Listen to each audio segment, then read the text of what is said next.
In this tutorial, I am going to show you how you can completely uninstall Tor browser from your Windows 10 or 11. So if I just go to the Windows search option, then if we just go to the settings, then if we go to the apps and install apps, so from here we can uninstall any software from the system. But if we just search over here Tor, here you can see there is no Tor browser over here.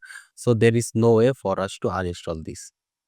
So the way is you need to click on this Tor browser icon, then just right click here, then click here show more option, then you need to click on this option open file location. So you need to click here. So here you can see Tor browser at the top, and so what you need to do is that we need to click on desktop and it will show us Tor browser and the Tor browser icon here.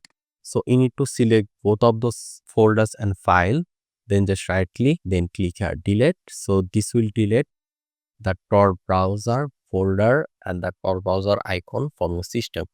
After that, what you need to do is that you need to go inside the recycle bin and you need to delete this from the recycle bin as well. So this will completely remove Tor browser from your system. I hope this was useful. Make sure to subscribe and I hope to see you in the future tutorial.